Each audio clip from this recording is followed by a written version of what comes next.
It's Friday on Daily Delivery. I am Michael Rand. Glad to be back for another day. I bet you can guess what we're going to start off talking with here in just a minute. Vikings NFL draft. Oh my goodness. What a night. We've talked about it, previewed it more than enough. Now we'll break down the first round here in just a few minutes.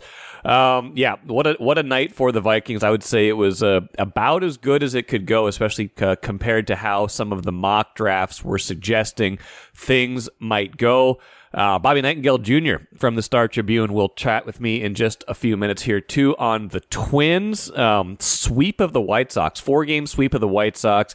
White Sox are terrible, but that helps the Twins feel a lot better about themselves, gets them in a much better spot in the standings, gives them some confidence, some momentum going into their next series and just the rest of the year. 7-13 looks ugly. 11-13 doesn't look great, but it looks a lot better than it did just a few days ago. So we'll see if they can sustain that the rest of the year. We'll talk Timberwolves too at the end of the show. Huge game tonight against the Suns, down 2-0. The Suns are going back home, so the Wolves a chance to really put their foot down on this series, to really put the gas pedal down and go for it tonight. I hope they do that for their sake. I'll talk about that here after we talk to Bobby Nightengale Jr. But first, like I said, what I miss, Vikings draft. So think about this. Vikings got J.J. McCarthy, quarterback, Michigan, with the number 10 overall pick, trading up from 11 to 10 after an unusual first 9 picks. So I'll get to that here in a minute. So they don't have to expend so much draft capital that they have to give up any other first-round picks, which is a huge win. Lets them take Dallas Turner, edge rusher from Alabama, at number 17 after moving up from 23. They get 2 huge positions of need, 2 big-time talents. J.J. McCarthy, whatever you think of J.J. McCarthy, getting him at 10 compared to where this draft was a huge value. And I'll explain that in a minute. And then being able to take Dallas Turner at 17, being able to take your first edge rusher in the first round in almost 20 years. I've been harping on this multiple times in the last few years. They have not taken an edge rusher since 2005. Erasmus James have not taken a talented, first round edge rusher since then. A lot of people had Dallas Turner as a top 10 or at least a top 15 pick, top 15 talent. Offensive players ruled the draft. Top 14 players in the draft were all on offense. Kind of shows you where the game has gone lately. So the Vikings move up to get Dallas Turner. Now, it does take some draft capital, but think of where things were when the night started. All of the mock drafts suggesting what it might take for the Vikings to move up, A, for Drake May, if the Patriots were willing to trade at number 3, or B, to trade up, maybe to 4 or 5 to get J.J. McCarthy. So the Drake May trade obviously didn't materialize, right? Caleb Williams goes number 1 to the Bears. Jaden Daniels goes number 2 to Washington. That was as expected. 3 was the first real intrigue of the draft. And I guess we'll never know exactly what the Patriots were asking for, or even if even if the talks were serious to move up that high. Vikings ultimately don't do it. Patriots stay at 3. They take Drake May, the quarterback that had been linked perhaps to the Vikings if they'd been able, of course, to pull off that trade. So gets to 4. Cardinals take Marvin Harrison Jr., the receiver from Ohio State. That was not a surprise at all. Minnesota native Joe Alt goes 5th to the Chargers. And that was another spot where you're thinking, okay, if the Vikings are going to trade, this is probably going to be the spot. This is going to be the spot they move up to. Some mocks were showing the Vikings were going to have to give up both of this year's firsts and next year's firsts. Next year's first, I think at the very least it would have taken both of this year's firsts and something else next year, maybe a day 2 pick, a 3rd round pick, something like that. A pretty heavy price to pay to move up and get a guy like J.J. McCarthy, but they would have had to pay it if the board was breaking a certain way. But they don't do it. They stay at 11 at that point.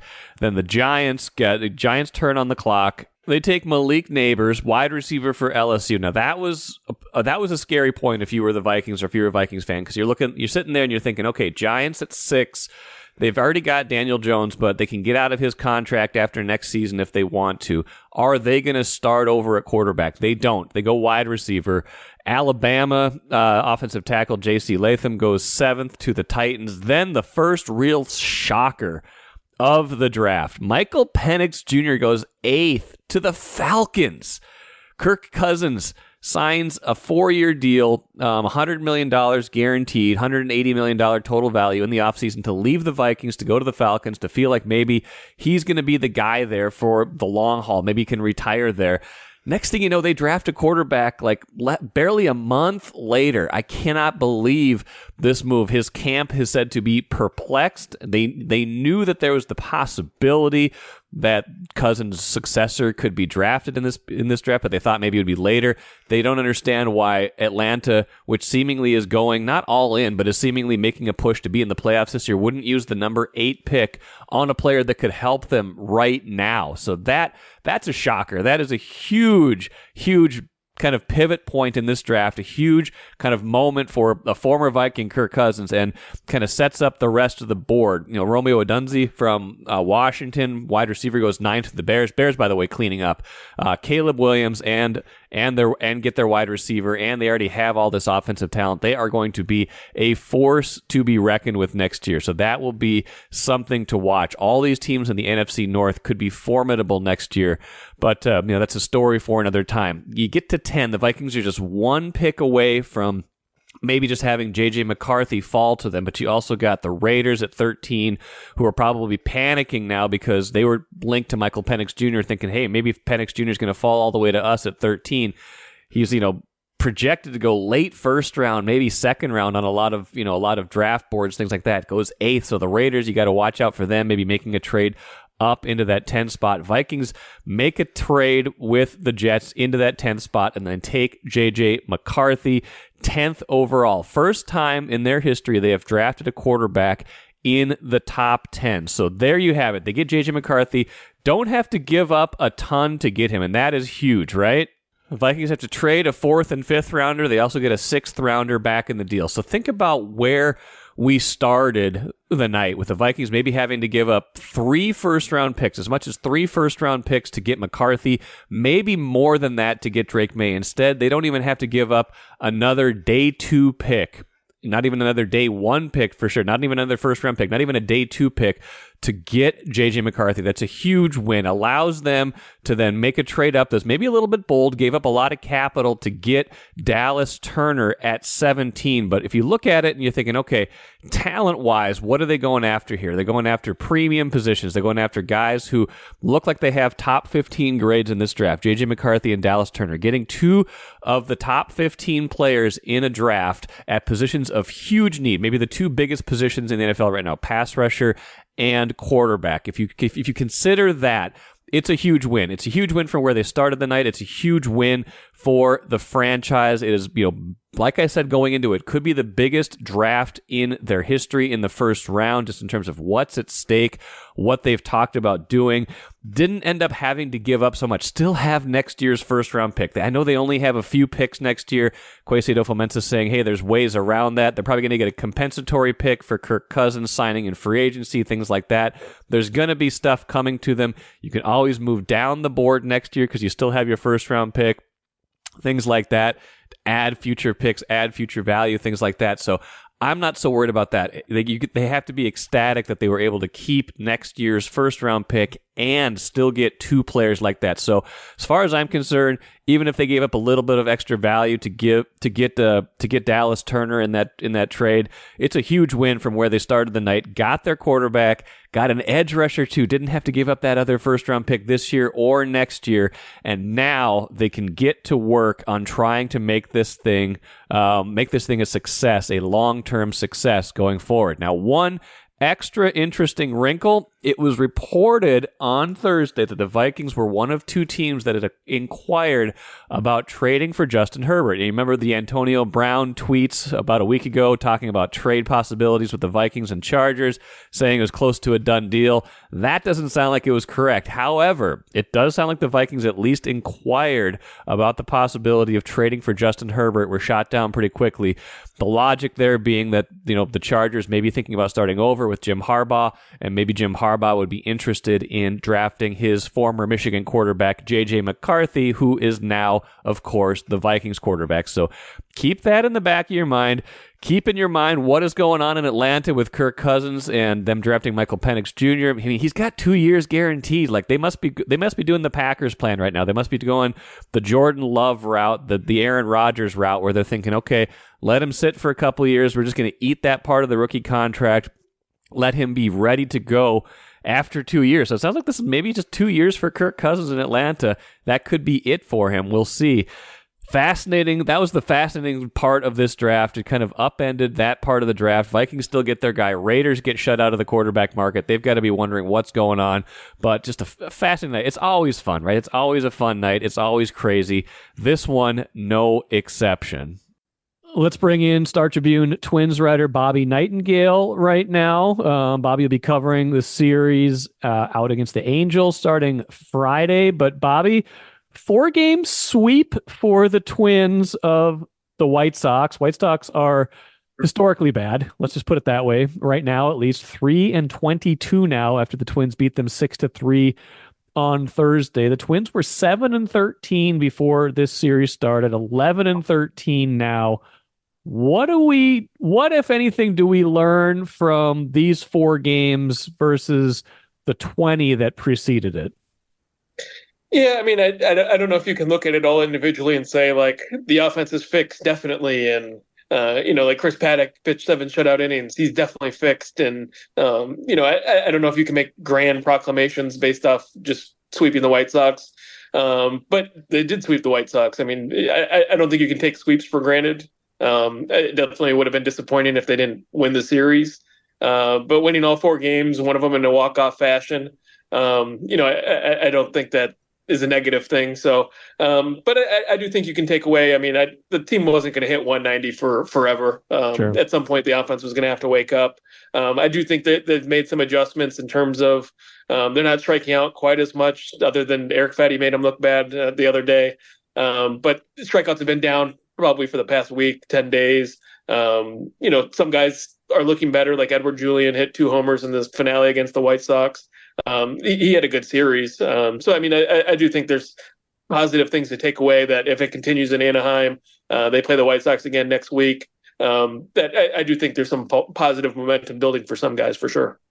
Patrick Royce and I took the Twins to task pretty good on Monday's podcast. That was before the White Sox series started. We're like 20 games in, 7-13. They just didn't look good. Not only were they statistically bad, the eye test didn't look good. And I had an emailer that was like, hey, I'm going to mark this day down when the Twins win the division. And now they've won 4 in a row against the White Sox. So what, in your mind, what did you see in the first 20 games? Was this a team where pretty much everything that could go wrong was going wrong? Was a team with serious deficiencies that we should still worry about? How did you kind of characterize the start for a team that had high expectations going into the season? Yeah, I think I was kind of probably in the middle of the 2 reactions you're talking about. Like I wasn't hitting the panic button like I think some of the fan base was. There were definitely concerning signs. I mean, an entire offense was struggling. Louis Varland already demoted from the starting rotation. I mean, there are things that haven't gone right, obviously. You take Royce Lewis and Carlos Correa out, that had a huge impact on the lineup. But I did feel like, getting swept by the Orioles, if that happens in July, the Orioles are a good team. I mean, I don't think getting swept by them is, the most shocking thing in the world, especially when you're down a few of your top players. But I do think just the offense as a whole, they had to do something different. It just wasn't working in terms of an entire team slumping at the same time. I do think some of the veteran additions they added haven't had the impact that they hoped. Like Carlos Santana's off to a slow start offensively. Kyle Farmer, who they kept as utility depth for above $6 million, which even he admitted he thought he was kind of going to be trade bait this offseason.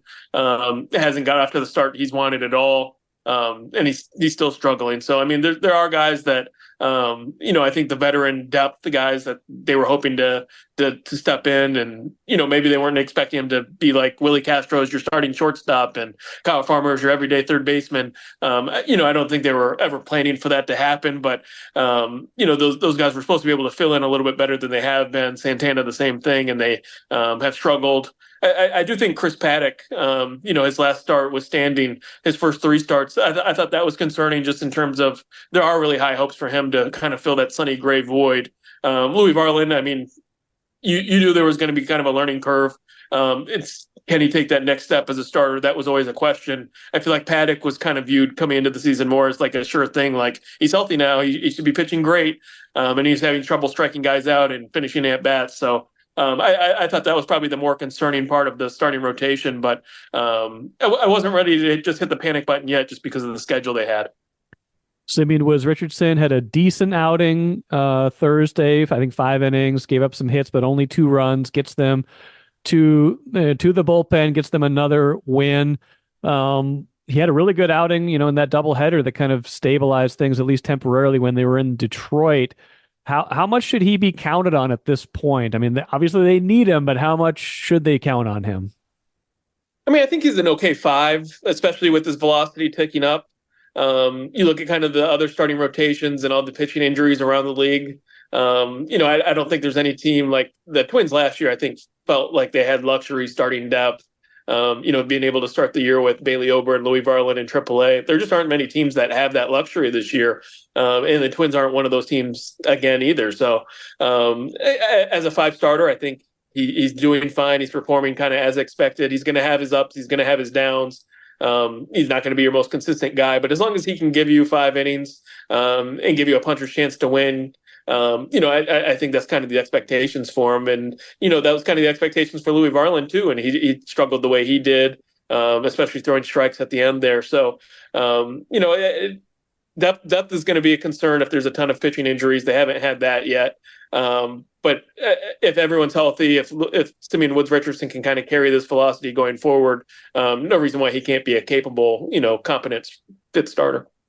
The bullpen has been largely effective. I mean, they've had their moments, but even, kind of surviving without Jean Duran. And it sounds like Duran could maybe join them on the road trip, as could Carlos Correa. But we probably don't talk about the injuries enough. I mean, when you're missing Duran, Correa for part of the year, and then Royce Lewis for almost the entire season so far, I mean, those are 3 of your best players. Those are maybe even your 3 best players. Pablo Lopez, put him in the mix, and Byron Buxton. But how much do you think just flat out injuries explain some of this, and how much do you think the bullpen has, maybe overachieved to a certain degree in the absence of Duran?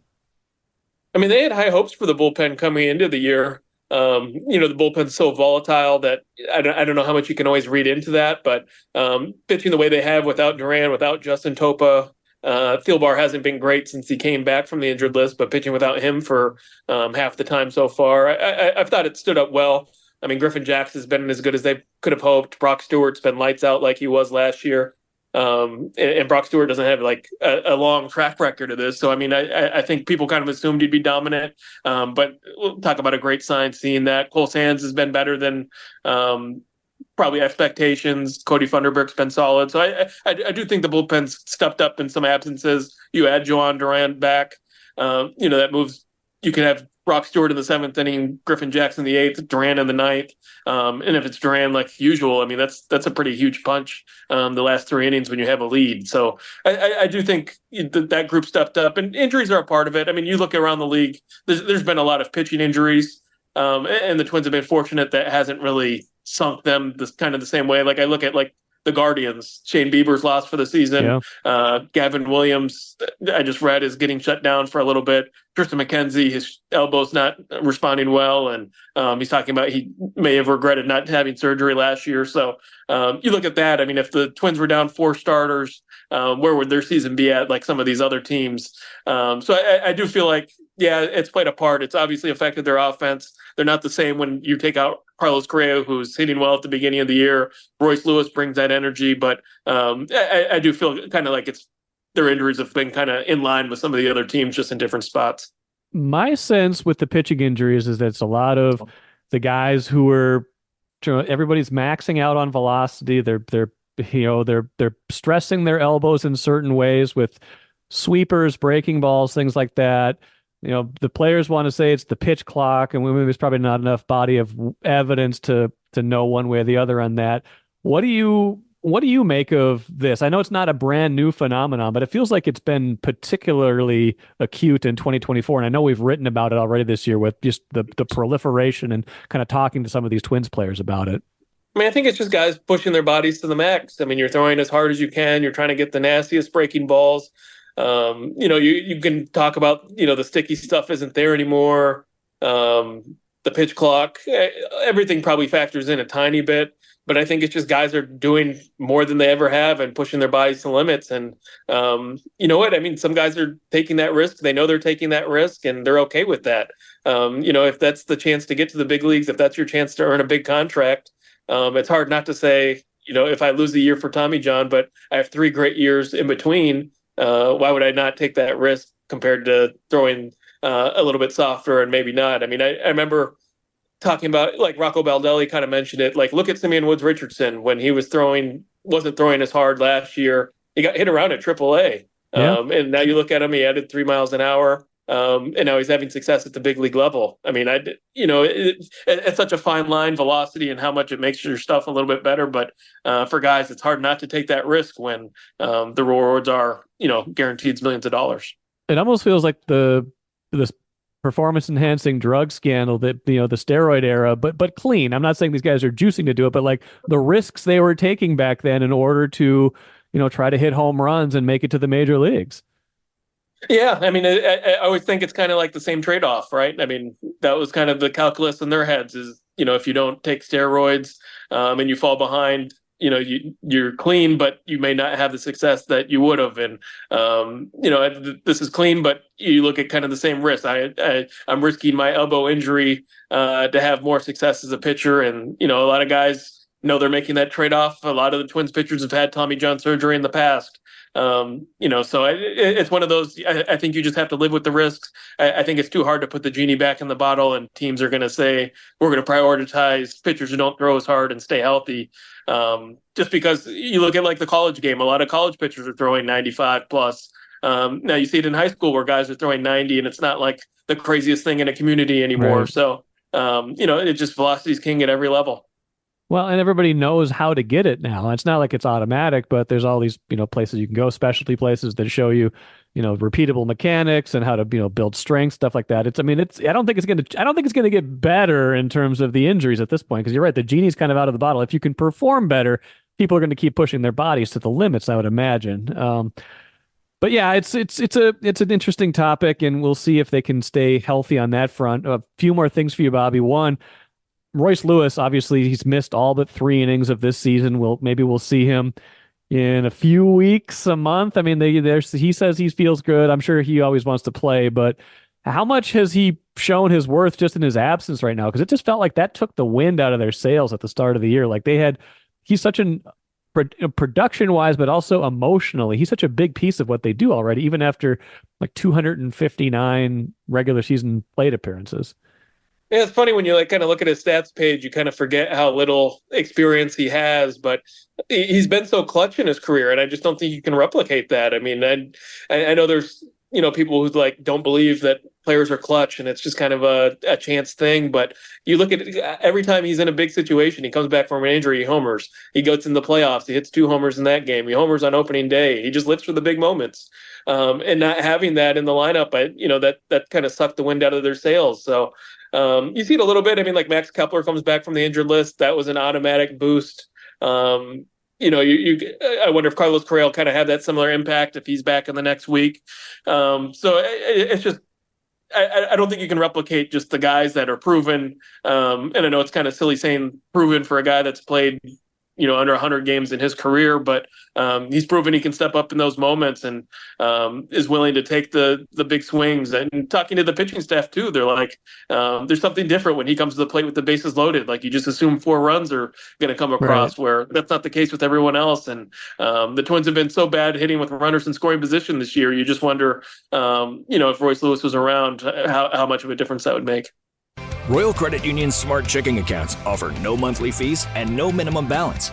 Enjoy financial freedom when you open your Royal Credit Union Smart Checking account online at rcu.org/go-checking. Insured by NCUA. How much do you think the Twins were surprised, rattled, annoyed, however you want to put it, by the 7-13 start? Because by all accounts, they think they're good. They, made the playoffs, won a playoff series last year. There's all this talk, going into the offseason of, hey, like, let's take the next step. We can be even better than this going forward. Like, it seemed like Rocco Baldelli was getting really annoyed at the brand of baseball they were playing, in particular, just the mistakes, the at-bats, just not finishing off hitters, not being able to, execute pitches when they matter the most. How much do you think they were surprised by their 7-13 start and concerned by it too? Yeah, I think concern was high. I mean, I think back to Sunday, they lost to the Tigers. I think it was 6-1, 6-2, something like that. And after the game, I mean, Kyle Farmer and Edward Julian were hitting in the batting cage for like 45 minutes straight after the game. Byron Buxton, Royce Lewis, and Trevor Larnach were in a corner of the clubhouse talking about hitting. Carlos Santana and Manuel Margot were talking in another corner talking about hitting. So, I mean, you could tell it was kind of wearing on them. Like, okay, this has to turn up at some point. Obviously, the White Sox come to town, and that helps the vibes a little bit.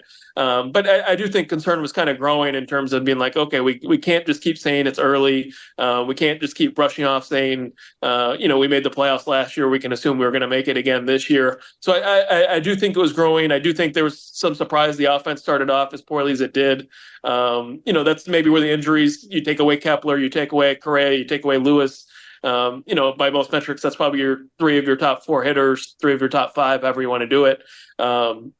You can't plan for that during spring training, but I agree with you too that Rocco was you could kind of sense the frustration just with the quality of at bats in terms of stop swinging for the fences. If we're going to have to settle for singles, that's fine. But we got to start putting the ball in play more often. I think the strikeouts, especially in April when the ball's not flying as far, you think of like Byron Buxton when he thought he homered and it turned into a ball off the wall. That stuff is going to happen early in the season when it's colder. You're not going to hit as many homers. That style of offense just isn't there. So I do think hitting off speed more, being more competitive at bats, which you've kind of seen in the past week, is finally turning where Rocco beforehand, I think, was just kind of frustrated with just kind of the trends that he was seeing in terms of quality of at bats. And then, of course, they hit 5 home runs on Thursday, 5 of their 6 runs coming on solo home runs. Julian had a couple, like you said. Santana got his first. I mean, some other guys feeling good about themselves. It's almost like you have to feel sorry for Chicago. I'm sure that the Twins don't but even some of the quotes when they were beating him was like, man, this team came on the schedule at the right time. Like it's almost like you just don't hear teams talk about other teams like that, even if they're still trying to be respectful. Like it was kind of surprising to me just like how bad Chicago is and how much they seemed to relish getting to play them at this moment.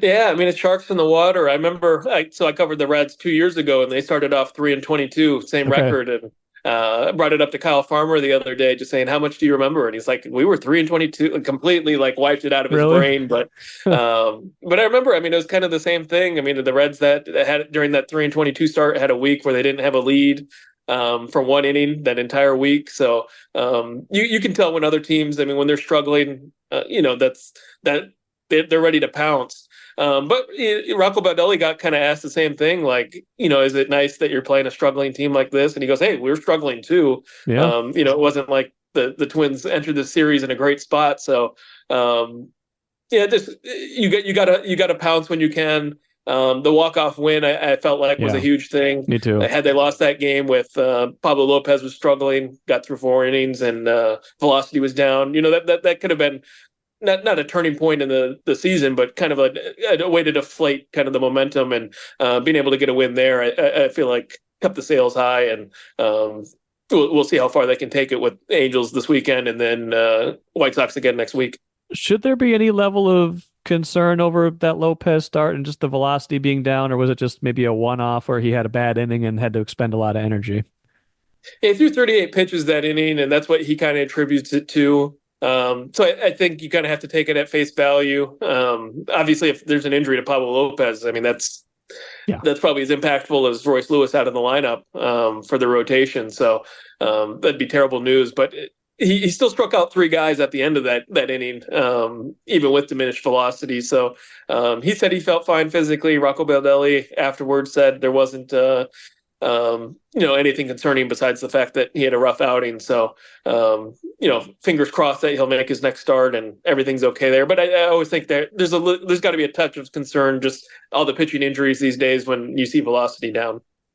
Final thing, is this sustainable? Do you feel like this will be a turning point? These 4 games against Chicago, like, confidence can go a long way. But also, like, they're not going to play, not like they're going to play Chicago again soon, but you're not going to play teams quite like that for most of the season. Yeah, but I do think just getting healthier is going to go a long way. Yeah. I mean, you add Max Kepler back to the lineup this week. If Naran's back in the back of the bullpen on the road trip and Carlos Correa's back, that's a different team than the one that started 7-13 and had trouble scoring all the time. And I do think you do have to give credit to Baltimore.